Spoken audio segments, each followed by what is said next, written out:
You gotta get aspirin, we do want it to be a movement line. But if all you have is not the chewable kind, it's still aspirin, so get the aspirin. Alright, aspirin, the usual dose for aspirin is 325 milligrams. So it should be about 4 tablets. Now we get into CPR. Anyone knows what CPR means?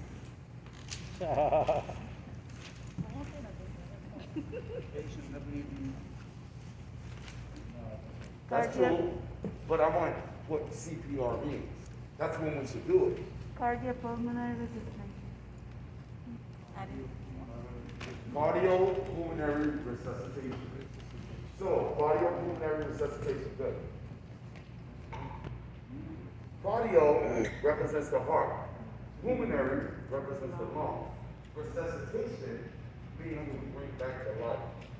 So if we're doing cardiopulmonary resuscitation, that means the patient is what? Is going to leave. The what? Say it again. Say it louder. Say it for the people in the back. Dead. Dead. Can you harm or hurt a dead person? No. Doesn't matter if it's a kid. Doesn't matter if it's an adult. Can you harm a dead person? No. So what we're trying to do is resuscitate them. We're trying to bring that back. Doing nothing is the worst thing you can do. Even if you call 911, even if you just do compressions only, which we're going to get into, doing nothing is the worst thing you can possibly do. So keep in mind, if I'm doing CPR on a 60-year-old male, and their ribs start to crack, should I keep going? Yes. Absolutely. Because if I crack their ribs and I'm doing CPR and I stop, you're just going to have cracked ribs and be dead. Whereas the only way your body is going to heal itself is if you're alive. So cracking ribs or breaking ribs, fracturing ribs should not stop you from doing CPR. Guys, CPR is so tiring. I'm bleeding every single time.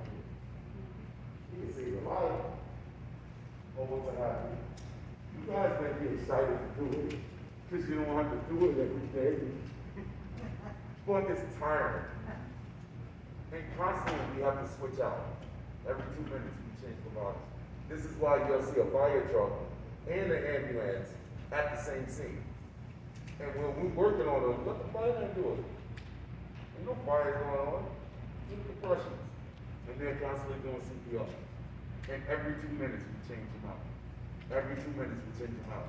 So that they don't get exhausted or tired.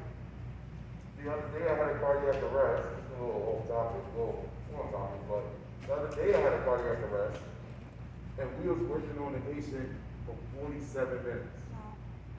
And when I called the doctor, I'm like, Doc, she ain't coming back, man. We're tired. We're quite frankly exhausted. And the moment I said that, what do you think happened? She came back. She came back. We got the heart rate back. I said, oh, well, doctor, never mind. You're going to change for you going to the hospital.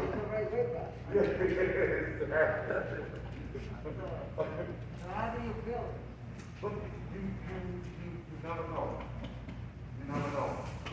And some of the patients that survive cardiac arrest more frequently after being in cardiac arrest for an extended period of time. Who do you think is? Not even age range, like situations, conditions.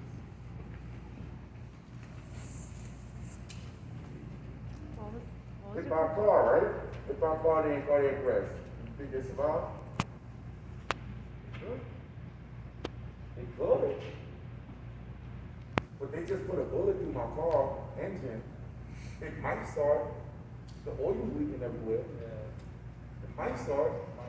So usually trauma, they're done. That's why usually you leave. Because the system is fractured. The system is the integrity of the system is dismantled.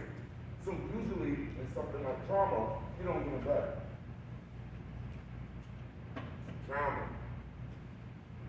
Drowning in fresh water.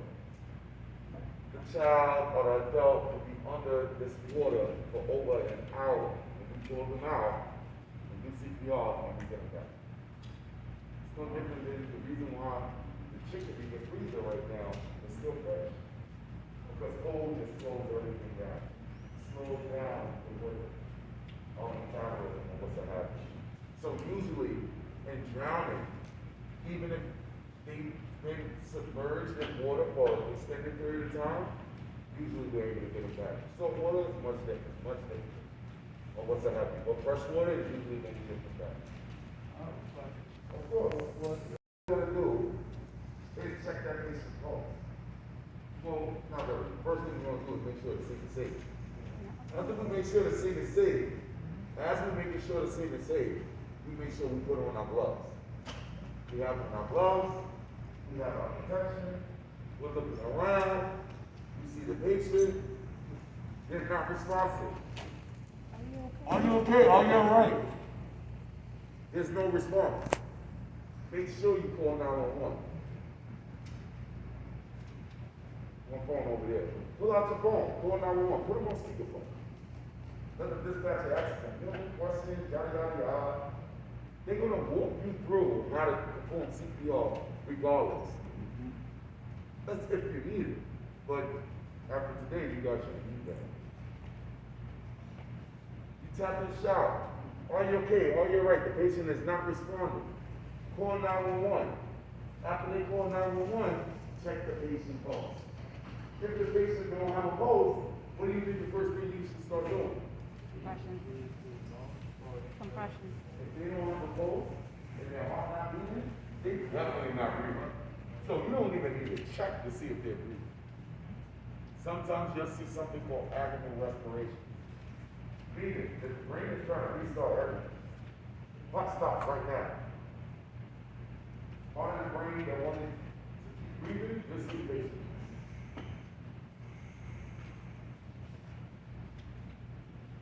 Or in between, but you'll see them trying to breathe. Because the brain is trying to restart everything.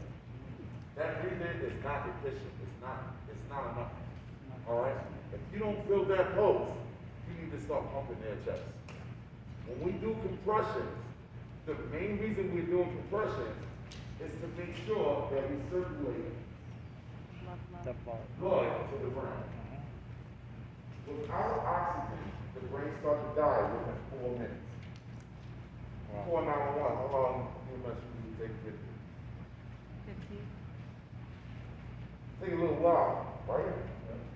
And they take a while because most people don't want to get out of our way. They think we only going license sirens to get donuts or something. All right, but in any case, it takes 4 minutes before the brain starts dying. When we start CPR, remember that this patient does not have a pulse. Everyone's going to get an opportunity to do CPR before we break you guys over. All right? Compression. When you do your compressions and you check your pulse, you're going to check your pulse for 5 to 10 seconds. Position yourself. It's no different than lifting. If I go to lift something up and I'm twisting like this, you want to rank me, I'm going to blow my back out. So it's the same thing. Make sure your knee is at the shoulder, the other knee is at the waist. When you position yourself over, you're going in your breast, on the breastbone. The lower portion of the breastbone. The lower portion of the breastbone. Alright? You're going to lock your arms and use your body weight in order to pivot to do the compressions. You should not be doing that. Your arms is going to give out. It's not going to last long. And the patient is going to stay there.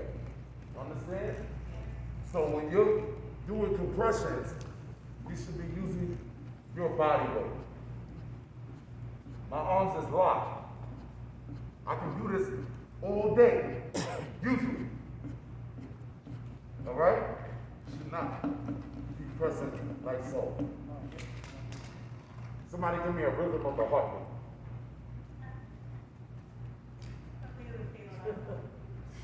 You're ridiculous. Give me a rhythm. Good. That's the heart go. So when you're doing compressions, you should.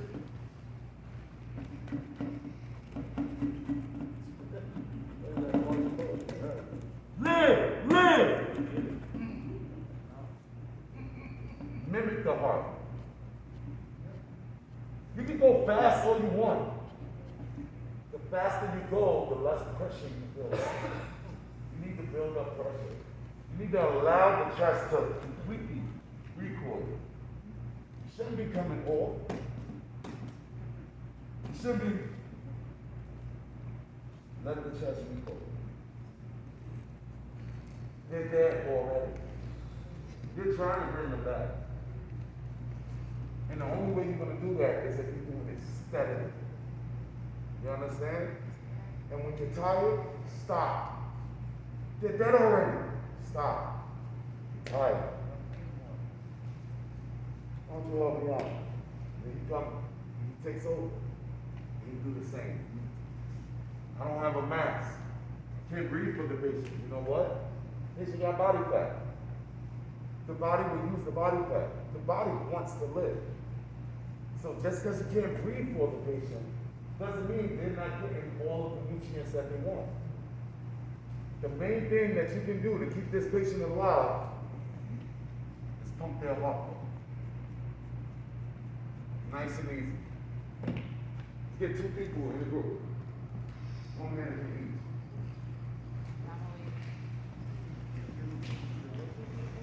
Two people in the group. 1 minute. 1